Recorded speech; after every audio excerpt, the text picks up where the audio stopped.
ప్రభుత్వ పాఠశాలల అభివృద్ధి కస్తూరి ఫౌండేషన్ లక్ష్యమని ఫౌండేషన్ చైర్మన్ కస్తూరి శ్రీచరణ్ అన్నారు. శనివారం నల్గొండ జిల్లా మునుగోడు మండలం కొంపెల్లి జిల్లా పరిషత్ ఉన్నత పాఠశాలను ఫౌండేషన్ సౌజన్యంతో 8 లక్షల వ్యయంతో మరమ్మతులు చేపట్టి సుందరంగా తీర్చిదిద్దారు. పాఠశాల ప్రధానోపాధ్యాయులు మిర్యాల యాదగిరి అధ్యక్షతన ఆత్మీయ సన్మానం జరిగింది. ఈ సందర్భంగా కస్తూరి ఫౌండేషన్ చైర్మన్ కస్తూరి శ్రీచరణ్ను ఘనంగా సన్మానించారు. తమ ఫౌండేషన్ను 2017లో ప్రారంభించినప్పుడు విద్యారంగాన్ని సేవారంగంగా ఎంచుకున్నామని శ్రీచరణ్ అన్నారు. పేదవాడు చదువుకు చేరువ కాకపోతే చదువే పేదవాడి చెంతకు వెళ్లాలని స్వామి వివేకానందను స్ఫూర్తిగా తీసుకొని సేవలందిస్తున్నామని తెలిపారు. రాబోయే 10వ తరగతి పరీక్షలలో 10కి 10 సాధించిన విద్యార్థులకు 10,000 రూపాయల బహుమతిస్తామని ఆయన ఈ సందర్భంగా ప్రకటించారు. కార్యక్రమంలో మునుగోడు ఎస్ఐ దేవిరెడ్డి సతీష్ రెడ్డి, గ్రామ సర్పంచ్ జాల వెంకటేశ్వర్లు, కల్వకుంట్ల గ్రామ సర్పంచ్ పగిల భిక్షం, కస్తూరి ఫౌండేషన్ సభ్యులు, గ్రామ ఉప సర్పంచ్ శ్రీనివాస్, పాఠశాల విద్యా కమిటీ చైర్మన్, వైస్ చైర్మన్ తదితరులు పాల్గొన్నారు. మీరు కూడా మీ గ్రామానికి అట్లీస్ట్ మీరు వేరే వాళ్ళకి చేయకండి. మీ గ్రామానికి కానీ మీరు చదువుకున్న స్కూలుకు కానీ మీరు ఉన్నతమైన స్థాయికి వెళ్ళిన తర్వాత ఈ స్థాయిని మర్చిపోకండి. అదే విధంగా ఫైనల్ గా లాస్ట్ వచ్చేసి మన పోలీస్ శాఖ తరపు నుంచి మేము ఒకటి చెప్పేది ఏంటంటే, కొంతమంది ఇప్పుడు నేను పిల్లలకే చెప్పాను, తల్లిదండ్రుల బాధ్యత చెప్పాను, మీ పిల్లల బాధ్యత కూడా ఉన్నది. లాస్ట్ టైం మీ స్కూల్కి వచ్చినప్పుడు ఇక్కడ స్కూల్ చూసాం, చాలా అధ్వానంగా ఉండే, ఇప్పుడు మంచి స్థాయికి వచ్చింది. ఈ విధంగా ఈ రోజు నుంచి మీ ఇంట్లో మీరు మార్చలేరు, ఎక్సెప్ట్ వాళ్ళ పిల్లలు తప్ప ఎవ్వరికి కూడా అవకాశం లేదు, వాళ్ళ తల్లిదండ్రులకు తప్ప.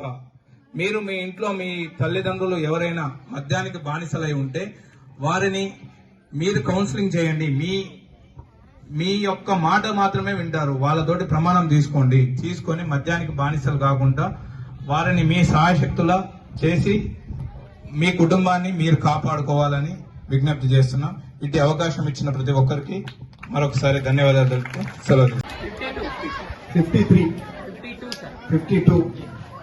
52 మంది. దీంట్లో 10/10 ఎంతమందికి వస్తాయి? అందరికి వస్తాయా? ఎంతమందికి 10/10 వస్తే అంతమందికి ఒక్కొక్కరికి 10,000 రూపాయలు ఇస్తారు. ఎంతమందికి వస్తే అంతమంది. నేను ఈ సంవత్సరం ఏ స్కూల్లో కూడా చెప్పలే, చాలా స్కూల్ తిరిగినా కానీ ఏ స్కూల్లో కూడా చెప్పలే. ఫస్ట్ స్కూల్ మీదే, లాస్ట్ స్కూల్ మీదే. వాళ్ళు మా కోటేసారి కోపం వస్తుంది, ఆ స్కూల్లో చెప్పలేదు చెప్తున్నాను అని. అయినా సరే చెప్తా, ఎంతమందికి 10/10 వస్తే అంతమందికి. ఇందా చెప్పినట్టు ఆ పెయింటింగ్ చూసారు కదా, వర్లీ పెయింటింగ్. ఆ వర్లీ పెయింటింగ్ 10,000 స్కూల్లో వేసినప్పుడు ఆ సార్ అడిగింది, హెడ్ మాస్టర్ సార్ ఇది మా స్కూల్లో వేస్తారు, ఇంకెక్కడ వేయొద్దన్నాడు, ఇంకెక్కడ ఏ స్కూల్ కూడా వేయొద్దన్నాడు. కానీ నేను మీ స్కూల్కి వేయించాను. ఆ సార్ మొన్న ఫోన్ చేసి, సార్ మీరు ఎక్కడ వేయనారు, మరి ఇక్కడ వేసినారు. ఈ స్కూల్ నాకు నచ్చింది కాబట్టి, ఇక్కడ పిల్లలు కానీ ఇక్కడ ఉపాధ్యాయుల వాళ్ళ అంకితభావం కాబట్టి ఇవన్నీ నచ్చినాయి. ఇక్కడ గ్రామ యువత కాబట్టి వీళ్ళందరికీ మీ విధానం నచ్చి నేను చేసిన. ఇంకో విషయం ఏంటంటే, ఈ పాఠశాలలో మేము ఈ కార్యక్రమం, ఈ డెవలప్మెంట్ యాక్టివిటీ చేపట్టిన రోజులు మాకు అండగా నిలిచిన ఈ సర్పంచ్ గారు కావచ్చు, మన సర్పంచ్ గారు, అదేవిధంగా ముఖ్యంగా 2 వ్యక్తులు, గ్రామ యువకులు, మన విరమల సురేష్ అన్న మరియు 100 న్యూస్ రాజ్ కుమార్ గారు.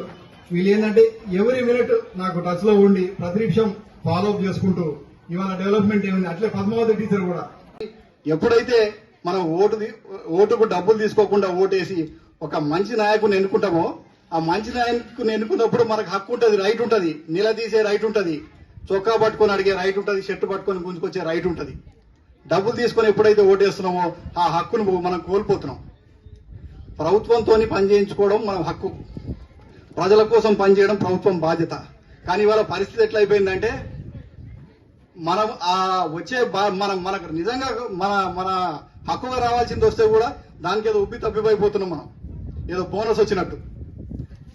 కాబట్టి గ్రామ యువత కానీ గ్రామ పెద్దలు కానీ ఈసారి ఖచ్చితంగా ఎలక్షన్ జరిగినప్పుడు కానీ, ఎలక్షన్లకు ఎవరన్నా మీ దగ్గరికి నాయకులు వచ్చినప్పుడు కానీ, మీ ఊరికి ఏం చేస్తున్నారు కానీ, ఇది నా ఊరు కాదు, నేను ఈ బళ్ళ చదువుకోలే, అయినా ఈ బడి ఎందుకు బాగా చేసిన, నేను ఒక సంకల్పం తీసుకొని ముందరికి పోతా ఉన్నా, ఒక ఆశయంతో ముందరికి పోతా ఉన్నా. ప్రతి ఒక్క ప్రభుత్వ పాఠశాలని ఆదర్శవంతంగా తీర్చిదిద్దాలని, ప్రతి ఒక్క పేద విద్యార్థి ఉన్నతులు చదవాలని, మీ తలరాతలు మారాలని ఒక ఫౌండేషన్ స్థాపించి ఒక బలమైన సంకల్పంతో ముందరికి పోతా ఉన్నాం. అదే సంకల్పం ఊర్లో ఉన్న విద్యార్థులందరూ కూడా తీసుకొని, గ్రామ పెద్దలు, గ్రామ యువకులు తీసుకుంటే మన ఊరు ఆదర్శవంతంగా మారదా? రాజకీయ నాయకులు ప్రభుత్వం బళ్ళను పట్టించుకోరు, ఎందుకు పట్టించుకోరంటే మీకు ఓటు హక్కు లేదు. మీకు ఓటు హక్కు ఉంటే ఎలక్షన్ల ముందర మీ బడికి నాయకులు వస్తుండే ఏం కావాలని అడుగుతుండే. మీ ఇన్ని ఓట్లు ఉన్నాయి కదా, 231 ఓట్లు ఉన్నాయి కాబట్టి మీ స్కూల్ ఏం కావాలంటే అది చేస్తామని అడిగేటోళ్ళు. రాజకీయ నాయకుల దృష్టిలో బడి అనేది కేవలం పోలింగ్ బూత్ మాత్రమే. ఎలక్షన్లప్పుడు పోలింగ్ కేంద్రంగానే బడిని చూస్తారు కానీ బడిని బడిగా చూడరు. కాబట్టి దానికి కూడా కారణం ఎవరు? మనమే. మనం ఎన్నుకోవాల్సిన నాయకులు కరెక్ట్ నాయకులను ఎన్నుకోవాలా, ఒక మంచి దాన్ని తీసుకుపోవాలి. తీసుకుపోతే సరైన నాయకత్వాన్ని మనం ఎప్పుడైతే ఎన్నుకుంటామో మనకు నిలదీసే రైట్ ఉంటుంది, మనం అడిగి పనులు చేయించుకునే రైట్ ఉంటుంది.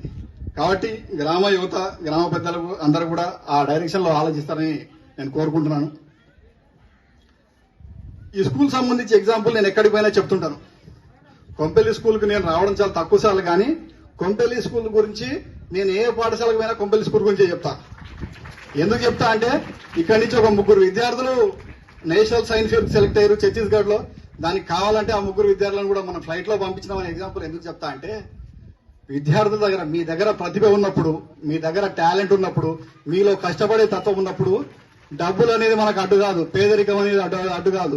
ఏదో రూపంలో ఆ 3 విద్యార్థులకు ఏదో రూపంలో కస్తూరి ఫౌండేషన్ తోడ్పాటు అందించిందో మీకు కూడా కస్తూరి ఫౌండేషన్ కావచ్చు, ఎవరో వ్యక్తులు కావచ్చు, ఏదో సంస్థ కావచ్చు, ఖచ్చితంగా మనం నిజాయితీతోని నిబద్ధతతోని పనిచేస్తే, కష్టపడి చదివితే ఖచ్చితంగా ఏదో ఒక సంస్థ మనకు అండగా నిలబడుతుంది. మనం కూడా భవిష్యత్తులో ఉన్నత స్థానాలకు వెళ్ళొచ్చు. ఈ మధ్య బాగా ఈ మునుగోడు మండలం సంబంధించి ఒక 4-5 స్కూల్ అని మన పాఠశాల దుస్థితి ఆ విధంగా ఉండడానికి కారణం ఎవరు? మన పాఠశాల గవర్నమెంట్ స్కూల్స్ అన్ని కూడా ఈ విధంగా ఉండడానికి కారణం ఎవరు? ఇప్పుడు కాదురా బాబు, అంత ముందుకు బాగున్నప్పుడు నేను కానీ బాగాలేనప్పుడు నేను కాదుగా. బాగా చేస్తుంది కదా, బాగా చేస్తున్నా.